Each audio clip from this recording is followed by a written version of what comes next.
دعا مسلمان میں عقیدہ توحید پختہ کرتی ہے، اور دعا اس دولت کا نام ہے جو صرف مومن کے پاس ہے، کافر کے پاس نہیں۔ نبی پاک علیہ السلام نے فرمایا الدعاء صلاح المومن، دعا مومن کا ہتھیار ہے، کافر کے پاس یہ ہتھیار نہیں ہے۔ مومن جب اپنے مالک کے حضور دعا مانگتا ہے نا، دنیا میں آپ کسی سے زیادہ مانگیں تو وہ ناراض ہو جاتا ہے، وہ کہتا ہے بھائی تو نے تو کام بنا لیا ہے، کل بھی دیا تھا، پرسوں بھی دیا تھا، روز روز تجھے کون دے؟ میرے نبی پاک علیہ السلام نے فرمایا جو اپنے رب سے زیادہ مانگتا ہے رب اس سے زیادہ راضی ہوتا ہے، زیادہ راضی ہوتا ہے۔ اب دعا مخصوص اوقات نہیں دعا کے، فرمایا اذا دعان، جب بھی دعا مانگو گے تمہارا رب تمہاری دعا کو، جب بھی دعا تو دعا کرتے رہنا چاہیے، ہر وقت دعا میں بندہ شامل رہے، اللہ کے ذکر میں شامل۔ یہ جو قرآن مجید نے کہا نا یا ایھا الذین آمنوا اذکروا اللہ ذکرا کثیرا، اے ایمان والو اپنے رب کا ذکر کثرت سے کرو، وسبحوہ بکرۃ واصیلا، اور صبح و شام اسی کی پاکی بیان کرو۔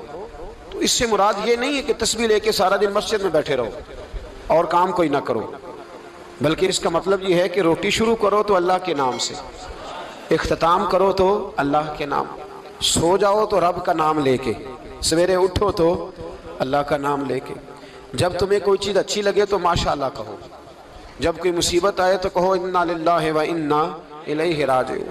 تو سارا دن اللہ کا ذکر جاری رہے گا۔ نبی پاک صلی اللہ علیہ وسلم نے مسلمان کو ایک دوسرے سے ملنے کا طریقہ بتایا۔ مصیبت آئے تو کیا کہنا ہے؟ صرف فوت کی پہ نہیں کہنا، اس کی وضاحت کر دو، کوئی بھی الذین اذا اصابتہم مصیبہ، جب بھی کوئی مصیبت آئے اللہ کے بندے کہتے ہیں ہم اللہ کی طرف سے آئے ہیں اور اللہ کی طرف ہی ہم نے لوٹ جانا۔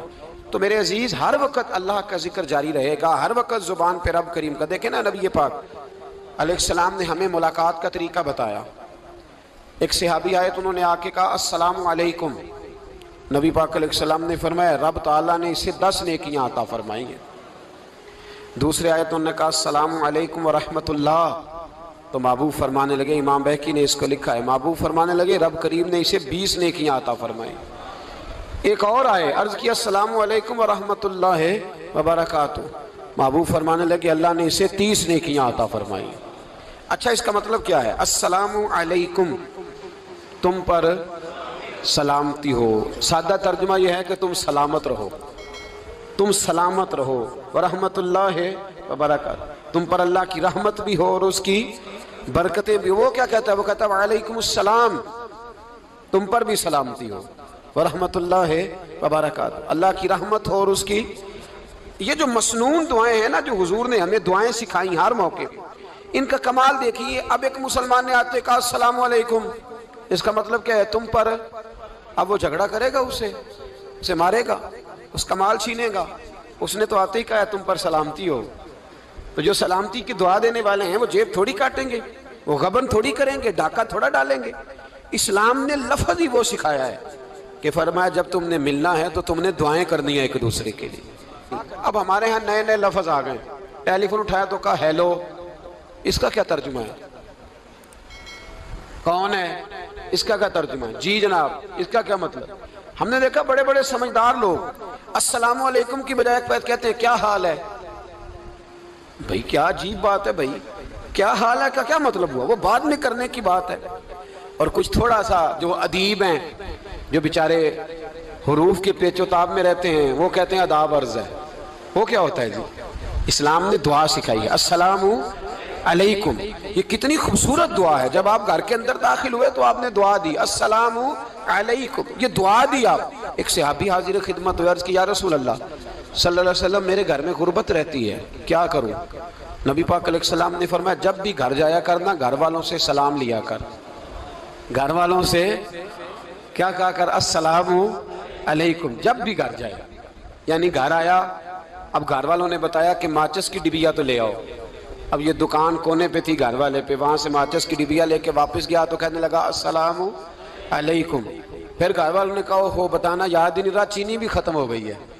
تو یہ پھر گیا چینی لینے، لوٹ کے آیا تو کیا کہا؟ جب اللہ چاہتا ہے تو کہے، جب اللہ کے رسول چاہتے ہیں تو کہے۔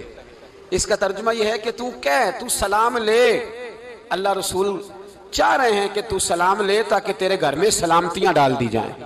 تو فرمایا سلام لینی ہے تو نے، اور ساتھ تو نے اس طرح کرنا ہے کہ 3 دفعہ سورۃ اخلاص کو پڑھنا ہے۔ امام قرطبی نے اس کو لکھا ہے۔ اس نے کہا حضور غربت بڑی ہے، غربت بڑی ہے تو کہ وظیفہ بتائیں۔ فرمایا جب بھی گھر جاؤ سلام لو اور 3 دفعہ سورۃ اخلاص پڑھو۔ وہ صحابی کہتے ہیں میں پکا ہو گیا۔ اب وہ کچھ دنوں کے بعد، کچھ عرصے کے بعد، کچھ مہینوں کے بعد واپس آئے تو صحابہ کرام علیہم رضوان فرماتے ہیں ہماری خواہش تھی کہ یہ کچھ بیان کرے، اب بتائے جو وظیفہ لے کے گیا تھا اس کا رزلٹ کیا نکلا۔ کہتے اس نے بڑی حیرت انگیز بات کی، حیرت انگیز عجیب انداز میں۔ کچھ لوگوں کا دل ہوتا ہے نا کہ مجھے ملے میرے پڑوسی کو نہ ملے، اور کچھ کا دل ہوتا ہے یار مجھے بھی ملا ہے اور الحمدللہ میرے پڑوسی کو ملا ہے۔ تو صحابی جب حاضر ہوئے تو صحابہ کہتے ہیں ہمیں تجسس تھا کہ یہ کچھ بتائیں، تو حضور نے فرمایا کیا حال ہے تیرا؟ کہا یا رسول اللہ کمال ہی ہو گئی ہے حضور، میں جب بھی گھر جاتا ہوں سلام لیتا ہوں اور 3 دفعہ سورۃ اخلاص پڑھتا ہوں، میں تو امیر ہو ہی گیا ہوں، میرے تو ہمسائے بھی امیر ہو گئے۔ کتنا پیارا ہے یہ جملہ، کتنا حسن ہے، اتنا اچھا لفظ کسی اور کے پاس ہے ہی نہیں جو الفاظ ہمیں ہمارے رسول نے عطا فرمایا۔ اس کو اپنائیے، اس کو اپنائیے۔ یہ الگ بات ہے کہ لوگ مطلب کے لیے سلوٹ کر لیتے ہیں بڑا سارا، لیکن مطلب کے لیے نہیں۔ جس کو جانے اس سے بھی سلام لیں، جس مسلمان کو نہیں جانتے اس سے بھی۔ تو نبی پاک نے ہمیں مسنون دعائیں سکھائیں۔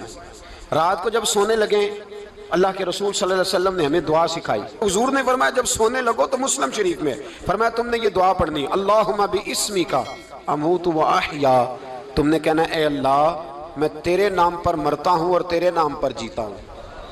نبی پاک صلی اللہ علیہ وسلم نے ایک حدیث میں فرمایا کہ یہ جو نیند ہے نا یہ موت کی چھوٹی بہن ہے، یہ موت کا ایک حصہ ہے۔ جس طرح انسان سو جائے تو کوئی خبر نہیں ہوتی کیا ہو رہا ہے، بالکل وہ اٹھا ہے تو اس نے کہا ہو یہ کیا ہوا، سو جاتا ہے نا آدمی اسے خبر نہیں ہوتی، اوہو میں نے تو 11 بجے اٹھنا تھا یہ تو 3 بج گئے، اب اسے خبر نہ رہی۔ سوتے ہوئے لوگ چوری کر لیتے ہیں، بلکہ اس طرح بھی ہوتا ہے کہ آدمی نے گکھڑ اترنا تھا، وہ پنڈی سے آ رہا تھا لیکن وہ سویا ہوا تھا، آنکھ تب کھلی جب کاموں کی آ گیا تھا، اب اس کا اس پر زور ہے۔ تو فرمایا کیا پتا اب تو کھل گئی کاموں کی، جا کے لاہور جا کے کسی جگہ پہنچ کے، تو یہ بھی ممکن ہے کہ کھلے ہی نہ، نیند ہی موت کا سبب بن جائے، تو تو کہہ کے سو کہ یا اللہ تیرے نام پہ سو رہا ہوں۔ اللہ کس نام پہ سو رہا ہوں؟ یار اگر ہم ان دعاؤں کا حسن سمجھے، مت اللہم باسمک اموت و احیا، یا اللہ میں تیرے نام پہ سوتا ہوں اور تیرے نام پر اٹھتا ہوں، گویا کہہ رہا یا اللہ میری نیند بھی تیرے فضل سے ہی ہے، اور اگر آنکھ کھل جائے تو وہ بھی تیرے فضل سے ہی ہے۔ کتنا اعلیٰ نبی پاک علیہ السلام نے انداز سکھایا۔ اور پھر بخاری شریف میں حدیث موجود ہے، فرمایا جب اٹھو تو کہو الحمدللہ الذی احیانا احیانا بعد ما اماتنا والیہ النشور۔ فرمایا جب تم سو کے اٹھو تو پھر کہو اے اللہ ساری تعریفیں تیرے لیے، تمام تعریفیں جس نے ہمیں موت کے بعد حیات دی، موت کے بعد فرمایا احیانا بعد ما اماتنا، ہمیں مرنے کے بعد گویا اللہ کا شکر ادا کر کے آنکھ کھل گئی۔ دیکھیں کس طرح اسلام مسلمان کو اللہ کے ساتھ جوڑتا ہے۔ فرمایا شکر کر، آنکھ کھل گئی، کہ یا اللہ تیرا شکر ہے تو نے موت کے بعد ہمیں دوبارہ حیات عطا فرمائی، یہ شکر ادا کرو۔ گویا تم یہ نہ کہنا کہ میں اٹھ گیا ہوں تو میرا کمال ہے، یہ نہ سمجھنا میں اٹھ گیا ہوں تو میں بڑا پابند ہوں، جب میں ارادہ کر لوں کہ میں نے 11 بجے اٹھنا ہے تو پھر میں اٹھ جاتا ہوں۔ یہ نہ کہنا کہ یہ الارم بڑا اچھا ہے، یہ مجھے اٹھا لیتا ہے۔ ذہن کے اندر خیال کر کہ نیند تو موت کی طرح تھی، یہ جو میں اٹھ گیا ہوں تو اپنے رب کے فضل سے اٹھا ہوں۔ جو میں اٹھ گیا ہوں، جو ابھی اٹھے ہیں وہ تو بول دینا کم از کم کہ میں اپنے رب کے فضل سے اٹھ گیا۔ تو دعا سکھائی۔ پھر دیکھیے نبی پاک صلی اللہ علیہ وسلم نے فرمایا جب تم بیت الخلاء میں جاتے ہو نا، واش روم میں جاتے ہو تو گندی چیزیں ہوتی ہیں، وہاں شیطان ہوتے ہیں، جنات ہوتے ہیں، یہ گندگی پہ ہوتے ہیں۔ جب تم واش روم جاؤ، بیت الخلاء جائے، تب بھی دعا مانگو۔ کیا دعا مانگو؟ وہ دعا بھی نبی پاک صلی اللہ علیہ وسلم نے ہمیں تعلیم فرمائی اور بخاری میں ہے، کہا پڑھا کرو اللہم انی اعوذ بک من الخبث والخبائث، کہو اے اللہ ناپاک چیزوں سے میں تیری پناہ مانگتا ہوں، وہ نر ہوں یا مادہ ہوں، اللہ میں تیری پناہ مانگتا ہوں۔ واش روم کے اندر بہت ساری بری چیزیں ہوتی ہیں، جوان میری بات پر توجہ فرمائیں، وہاں بہت ساری گندی چیزیں ہوتی ہیں۔ انسان کئی دفعہ واش روم میں جاتا ہے، اسے وسوسے زیادہ آتے ہیں، یہ نوٹ کریں میری بات کو۔ اصل میں نا ہم بات ڈھونڈ رہے ہیں علاج، اپنی بیماریوں کا، حالانکہ علاج تو سارا مدینے والے رسول کے پاس موجود ہے، محبوب کے پاس ساری دوائیاں ہیں۔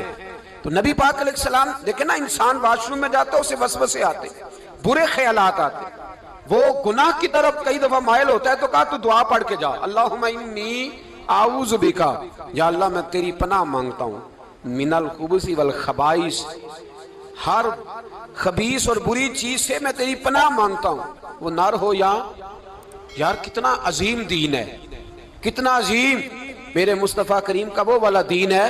اصل میں اللہ کرے بی اے پاس بچے کو بیت الخلاء کی دعا بھی یاد ہو جائے، ایسے یاد ہو جائے، اور اس کے ماں باپ سمجھ لیں کہ جوان ہو گیا ہے، تو اب ہو سکتا ہے اس کی طرف شیطان حملہ زیادہ کرے، اسے خراب کرنے کی کوشش کرے، تو لہٰذا اسے دعا سکھائی جائے تاکہ اس کو پہلے سے پتا ہو کہ میں نے اس بے ایمان سے بچنا کس طرح سے۔ اب آپ دیکھیے نبی پاک علیہ السلام نے ہمیں دعا سکھائی، مصنف ابن ابی شیبہ میں۔ کون سی دعا؟ واش روم سے نکلنے کی۔ اللہ اکبر، بڑی زبردست دعا ہے، بڑی زبردست۔ آپ یقین کریں اس ایک ایک دعا پر ایک ایک پورا بیان ہو سکتا ہے، ایک ایک۔ یہ اس لیے نہیں میں کہہ رہا کہ میں کوئی عالم فاضل آدمی ہوں، آپ کہیں گے کہ بتا رہے ہیں میں بڑا پڑھا لکھا ہوں، صرف یہ عرض کر رہا ہوں کہ اس کے فوائد پر، ثمرات پر جو اللہ تبارک و تعالیٰ امت کو دیتا ہے، ان دعاؤں کی جو فضیلت حدیثوں میں آئی، اور پھر جو اس کے فوائد ہے، اور اس پر بات کروں تو ایک دعا تقاضا کرتی ہے کہ اس پر پورا ایک لیکچر ہونا چاہیے۔ دیکھیے آپ واش روم سے نکلے، دعا کیا ہے؟ دعا کے لفظ کیا؟ الحمدللہ الذی، ایک حدیث میں لفظ ہے غفرانک، غفرانک، اے اللہ میں تجھ سے بخشش چاہتا ہوں۔ اور جو مشہور اور معروف ہے مصنف ابن ابی شیبہ کی روایت، فرمایا الحمدللہ الذی اذھب عنی العذا وعافانی، فرمایا اے اللہ تیرا شکر ہے۔ واش روم سے نکلا ہے تو کہہ رہا ہے یا اللہ تیرا شکر ہے، تو نے مجھ سے اذیت دور کی، وعافانی، اور تو نے مجھے عافیت عطا کر دی، اذیت دور کر دی اور عافیت۔ بولیے، واش روم سے نکلا ہے تو کیا کہتا ہے؟ یا اللہ تیرا شکر ہے، تو نے مجھ سے اذیت دور کر دی اور مجھے عافیت۔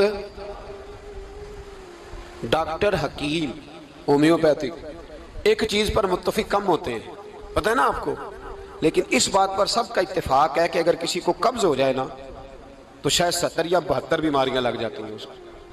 اور جب آدمی کو قبض ہوتی ہے نا، پیٹ کے اندر فضلہ جم جاتا ہے، خارج نہیں ہوتا، اس کو اعصاب کی بیماری ہوتی ہے، اس کے ذہن پر اثر ہوتا ہے اس چیز کا۔ آپ یہ مت سمجھیں کہ کھانا کھانا یہ ایک کمال ہے، اللہ نے یہ بھی نعمت بنائی ہے کہ کھانا جب خارج ہوتا ہے تو وہ بھی اللہ کا بہت بڑا احسان ہے۔ تو فرمایا تو سمجھا ہی نہیں، اگر تجھے قبض ہو جاتی، تیرے پیٹ کے اندر وہ چیز جم جاتی، تیرے لیے کتنی تکلیف کا باعث تھی۔ ان لوگوں سے پوچھئے جو اس کے بیمار ہیں، اس کے مریض ہیں، وہ کتنی تکلیف میں رہتے ہیں، سر میں درد ہوتا ہے، سر چکراتے ہیں۔ ایک بہت بڑا روڈ ایکسیڈنٹ ہوا تو ڈرائیور سے لوگوں نے پوچھا کہ مسئلہ کیا ہے، تو کہنے لگا میں قبض کا مریض ہوں، تو میں کھانا کھا لیتا ہوں تو میرے ذہن پر وہ اس قدر زیادہ گیس کا غلبہ ہوتا ہے کہ میں سخت تکلیف میں ہوں۔ نبی پاک علیہ السلام نے ہمیں سمجھایا اور بتایا کہ سمجھ لو یارو، کھانا کھانے کی نعمت تو اللہ نے تمہیں عطا فرمائی ہے، لیکن کھانا کھانے کے بعد اس کا اخراج بھی اللہ کی بہت بڑی نعمت ہے، تو اللہ کا شکر ادا کرو۔ پھر جب آپ گھر سے نکلیں گے تو بھی اس کی دعا ارشاد فرمائی، بسم اللہ توکلت علی اللہ، اللہ کے نام سے گھر سے نکلتا ہوں اور میں نے بھروسہ بھی اللہ کے نام پہ کیا۔ جب گھر سے نکلیں تو کس کے نام پہ بھروسہ کریں؟ بولیے، حضرت رابعہ بصریہ رحمت اللہ علیہا، آپ تشریف لے گئیں حج کرنے، جس دن واپس آئیں اپنا اونٹ کہہ گئیں جاتی دفعہ، کہنے لگی اللہ میں تیرے حوالے کر کے جا رہی ہوں، اور بسم اللہ توکلت علی اللہ، بھروسہ بھی تیری ذات پہ۔ جس دن واپس آئی نا، اسی دن کسی نے بتایا کہ اماں آج ہی تیرا اونٹ مر گیا ہے، تو اونٹ کے سرانے کھڑی ہو کے کہنے لگی مولا میں تو تیرے نام پہ، تیرے پہ بھروسہ کر کے گئی تھی، تیرے حوالے، میں تو تیرے گھر گئی تھی۔ تو لوگ کہتے ہیں اماں کے منہ سے لفظ نکلے تو اونٹ زندہ ہو کے کھڑا ہو گیا، کھڑا ہو گیا ہوں۔ تو اماں کہنے لگی نہیں تمہیں ہی غلطی لگی ہے، مرا ہی نہیں تھا، پہلے سے ہی موجود تھا، وہ اپنی کرامت بھی نہیں ظاہر ہونے دی۔ تو بھائی گھر سے نکلیں تو کس لفظ پر کہ یا اللہ میں تیرے بھروسے پہ نکل رہا ہوں۔ میں اس کے دو فائدے ہوں گے، ایک تو آپ اللہ کی امان میں جا رہے ہیں، اللہ کی امان میں آ رہے ہیں، اور دوسرا جس گھر کو آپ چھوڑ کے جا رہے ہیں اسے بھی اللہ کی امان میں دے کے جا رہے ہیں۔ تو کتنا لذت والی دعا ہے جو نبی کریم علیہ السلام نے ہمیں سکھائی۔ اب ذرا حدیث سنیں خوش ہو کے، دیکھیں حضور نے دعا سکھائی، فرمایا جب دیکھ لو نا کسی کو ہنستا ہوا، کیا کرتا ہوا؟ ماشاءاللہ آپ تو ہنسنے لگے۔ جب کسی کو ہنستا ہوا دیکھو تو کہا کرو اضحک اللہ سنک، یہ دعا، یہ بخاری ہے، فرمایا دعا مانگا کرو جب کسی مومن کو ہنستے ہوئے دیکھو تو دعا مانگو اضحک اللہ سنک، اللہ تجھے ہنستا ہی رکھے، اللہ تجھے، بولیے، جل نہ جایا کرو کہ میں پریشان ہوں تو یہ ہنس کیوں رہا ہے، جھلا نہ کرو، بلکہ کیا کہا کرو اللہ تجھے ہنستا رکھے، اللہ تجھے۔ نبی پاک صلی اللہ تعالیٰ علیہ وآلہ وسلم نے فرمایا، ترمذی میں حضرت اسامہ بن زید رضی اللہ تعالیٰ عنہ سے حدیث مروی ہے، حضور نے فرمایا جس نے کسی کے ساتھ احسان کیا اور جس پر احسان کیا، اگر اس نے یہ دعا پڑھ دی نا جزاک اللہ خیرا، تو فرمایا اس نے اللہ کی بھی پوری حمد کر دی اور محسن کا صحیح شکریہ بھی ادا کر دیا۔ کیا کہنا ہے؟ جزاک اللہ، اللہ تجھے بہترین جزا عطا کرے۔ اس کا ترجمہ کیا ہے؟ اللہ تجھے بہترین، کیونکہ حضور فرماتے ہیں من لم یشکر الناس ولم یشکر اللہ، جس نے بندوں کا شکریہ ادا نہیں کیا اس نے اللہ کا بھی شکریہ ادا نہیں کرنا۔ تو کیا کہنا چاہیے؟ جزاک اللہ خیرا۔